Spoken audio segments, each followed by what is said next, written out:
प्रामाणिक समाधान।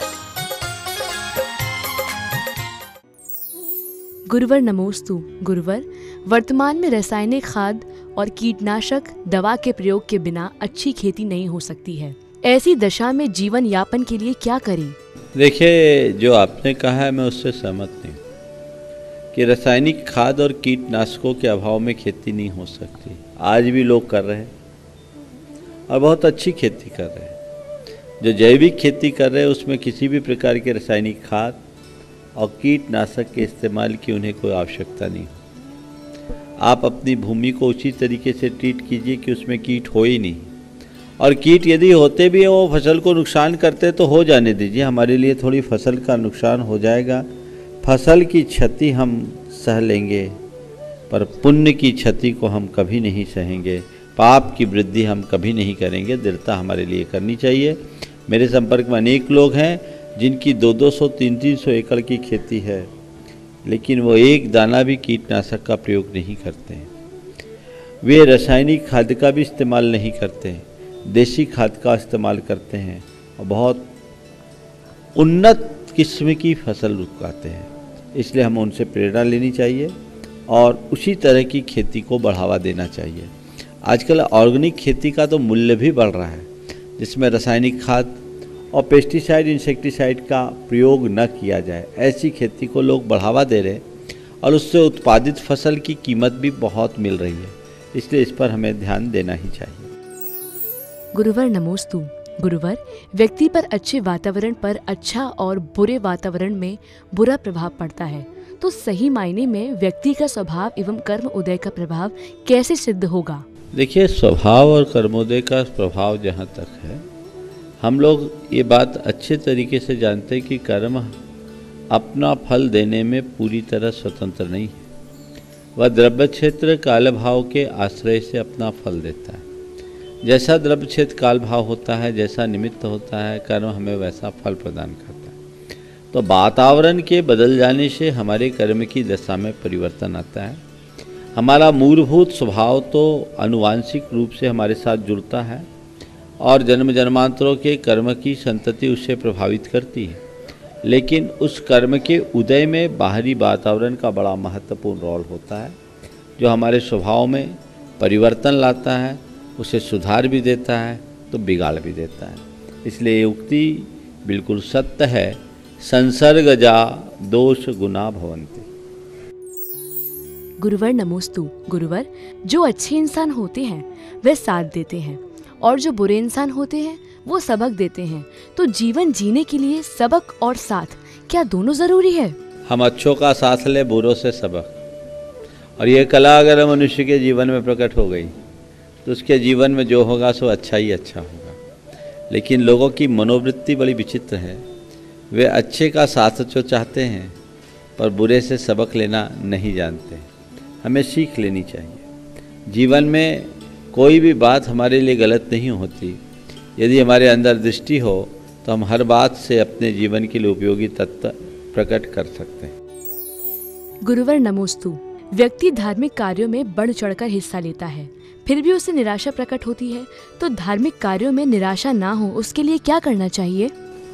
देखिए, वर्षों से धर्माराधन करने के बाद यदि आपको लगता है मैं जहाँ का तहाँ हूँ, तो हताश होने की तो ज़रूरत नहीं है, पर अपना अंतर विश्लेषण करके देखने की ज़रूरत जरूर है। मैं धर्म के क्षेत्र में इतने आगे रहा पर भीतर से जहाँ के तहाँ रहा, इसका तात्पर्य है जरूर मेरे अंदर कोई ना कोई कमी रह गई, मेरे प्रयासों में कोई ना कोई कमी रही है, मेरी दृष्टि में कोई ना कोई कमी रही है और मुझे उस कमी का निवारण कर लेना चाहिए, मुझे उस कमी को दूर कर लेना चाहिए। यदि आपको लगता है कि वर्षों से धार्मिक समागम, गुरुजनों की सेवा शुश्रूषा में जुड़े रहने के बाद भी मैं जहाँ के तहाँ हूँ, तब आपको अपने जीवन के विषय में कुछ मानक तय करने चाहिए, कुछ संकल्प लेने चाहिए और अपने जीवन में एक मोड़ घटित करना चाहिए कि नहीं, अब तक नहीं किया कोई बात नहीं, वो मेरी भूल भरी ज़िंदगी रही, अब मैं करूँगा और अच्छा करूँगा। यदि इतना भी कर लेंगे तो वो आप सबके लिए बहुत लाभप्रद होगा। हताश मत होइए, प्रयास कीजिए। गुरुवर नमोस्तु। गुरुवर, किसी व्यक्ति का प्रिय बेटा अकाल मरण के बाद स्वप्न में दिखाई देता है, तो यह वेदना कौन से पाप कर्म के कारण होती है? किसी के पुत्र का और इकलौते पुत्र का इस तरह से समय में जाना सबके लिए कष्टकर है। लेकिन हमें एक बात सदैव ध्यान में रखना चाहिए कि काल बलि के आगे किसी की नहीं चलती। ये मान करके चलो कि तुम्हारे और तुम्हारे बेटे का संयोग इतने ही दिन का था, वो इतनी ही आयु लेकर आया था। अब उसके वियोग में रोना धोना, शोक मनाना हमारे लिए कोई लाभ तो देने वाला नहीं है। ऐसा करने से न तो बेटे की वापसी होगी, न उसकी आत्मा को शांति मिलेगी। हमें चाहिए कि तत्व ज्ञान का प्रयोग करते हुए जीवन की इस हकीकत को स्वीकार करें और अपने जीवन को सच्चाई के पथ से जोड़ने का प्रयत्न करें। इसे अपने लिए वैराग्य का निमित्त बनाना चाहिए और ये सोचना चाहिए कि जीवन का कोई भरोसा नहीं। हम योजनाएं बनाते रहते हैं, कल्पनाएं करते रहते हैं, लेकिन समान 100 वर्ष का पल की खबर नहीं। आगाह अपनी मौत से कोई वशर नहीं, सामान 100 वर्ष का पल की खबर नहीं की उक्ति हमारे जीवन में चरितार्थ होती है। इसलिए इन सब बातों को समझे, जीवन के सत्य को स्वीकार करें और उसी अनुरूप अपने जीवन को आगे बढ़ाने का विचार करें। आप इसमें घबराइए नहीं। विपत्ति की घड़ी में धैर्य ही हमारे जीवन का सबसे बड़ा अस्त्र होता है। एक बात सदैव ध्यान रखना, आज पुत्र के वियोग से तुम और तुम्हारा परिवार विचलित हो सकता है, लेकिन वो जहाँ गया है वो तो अपने आनंद में मग्न होगा। हम भी जिन्हें छोड़ कर आए, इस दुनिया में आए तो किसी को विलकता छोड़ कर आए होंगे, लेकिन आज तक कभी किसी को याद नहीं आई। मुझे तो नहीं आई, तुम लोगों को याद आई हो तो तुम जानो। अपने पुरखों को छोड़कर आए, कभी याद आई क्या? नहीं आई। जो जहाँ रहता वहीं रम जाता है। जीवन का यथार्थ है, इस यथार्थ को स्वीकार करो, अपने परिणामों को शांत करो, जीवन को सतपथ पर आगे बढ़ाने की कोशिश करो। धैर्य के बल पर ही तुम्हें शक्ति मिलेगी, संबल मिलेगा, सामर्थ्य मिलेगा। भेद विज्ञान और वैराग्य को बढ़ाने का ये एक श्रेष्ठ निमित्त है। इसे निमित्त बनाओ और जीवन को आगे बढ़ाओ। गुरुवर नमोस्तु। सबको एक रखने में प्रेम की और अलग करने में भ्रम की ताकत होती है, तो हम ऐसा क्या करें कि मन में भ्रम ना हो और सबके लिए प्रेम हो? प्रेम की ताकत को हम जानते हैं, वो कैसे इकट्ठा करता है, और भ्रम की शक्ति का भी हमें पता है कि भ्रम हमें कैसे तोड़ देता है। प्रेम के विस्तार के लिए आत्मीयतापूर्ण संबंध बढ़ाइए और भ्रम से बचने के लिए अपने संवाद बढ़ाइए। कम्युनिकेशन गैप से भ्रम बहुत बढ़ता है। यदि किसी के बारे में कोई मिसअंडरस्टैंडिंग हो तो उसे यथाशीघ्र जाकर के आप निवारित कीजिए और उस व्यक्ति के साथ अपनी स्थिति को स्पष्ट कर दीजिए। उसे कल पर मत टालिए और अंदर ही अंदर बातों में कोई पूर्वाग्रह मत बनाइए। जल्दी से किसी के विषय में कोई धारणा नहीं बनाना चाहिए, जल्दी से कोई निर्णय नहीं लेना चाहिए, हड़बड़ी में कोई काम नहीं करना चाहिए। आगे पीछे देखकर समग्रता से चिंतन करके ही काम करना चाहिए, नहीं तो कई बार भ्रम हमारे लिए बहुत खतरनाक होता है। एक बात बोले, लोग कई बोलते मैंने अपने कान से सुना है, और कई बार लोग बोलते आंखों से देखा है। निश्चित आंखों देखा सच होता है, कानों से सुना सच होता है, लेकिन मैं कहता हूँ आंखों देखा भी झूठ होता है और कानों से सुना भी झूठ होता है। कब? जब हम दृश्य देखते हैं उसके साथ जुड़े भाव को नहीं देख पाते, उसके अभिप्राय को नहीं देख पाते, तो मामला गड़बड़ हो जाता है। देखिए भ्रम हमारे जीवन को कैसे तोड़ता है और भ्रम के निवारण के बाद संबंध कैसे बनते हैं। दो सगे भाई, दोनों का बड़ा प्रतिष्ठान, अच्छा कारोबार। बड़े भाई के प्रतिष्ठान में एक अधिकारी बैठा था। अब अधिकारियों से जिनका व्यापार व्यवसाय ज़्यादा बड़ा होता है उनसे उठ बैठ तो चलता ही रहता है। अधिकारी बैठा था और बातचीत में छोटे भाई के व्यापारिक स्थिति की चर्चा आई। बड़े भाई ने कह दिया, भैया उसकी स्थिति बड़ी डाउनफॉल है, वो तो अब आज नहीं कब कब हाथ खड़ा कर दे पता नहीं, उसकी स्थिति तो बहुत खराब है। एक व्यक्ति ने ये बात सुन ली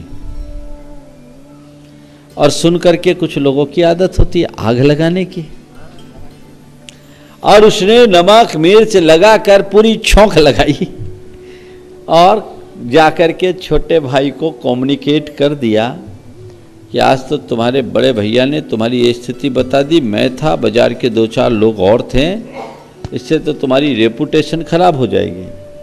उसे लगा ये तो बहुत गड़बड़ है, मेरे भैया ने मेरे लिए ऐसा किया, मैं उनके लिए इतनी इज्जत देता हूँ, उसके बाद उनने मेरी ऐसी स्थिति, वो भी झूठी, जबकि मालूम है मेरा बिजनेस कितना ग्रोथ कर रहा है, आज मेरी स्थिति कितनी सुदृढ़ है, फिर भी ये बोल रहे इनका डाउनफॉल है, बाजार का कर्जदार है और ये कभी भी हाथ खड़ा कर सकता है। ये उल्टा बोल दिया, इसका साइड इफेक्ट क्या हो सकता, और क्या हुआ, भाई के ऊपर एकदम तनातनी हो गई और आग बबूला होकर रहते दोनों एक ही घर में थे। गया सीधे और अपने भाई को जितना बोल सकता था बोल दिया। जिंदगी में पहली बार बड़े भाई को ऐसा उसने बोला। बड़ा भाई बड़ा समझदार था, उसने उसकी सारी बातें सुनी। सुनने के बाद कहा, तुम्हें और कुछ बोलना है? बोला, क्या बोलूं, अभी भी पारा ठंडा नहीं हुआ था।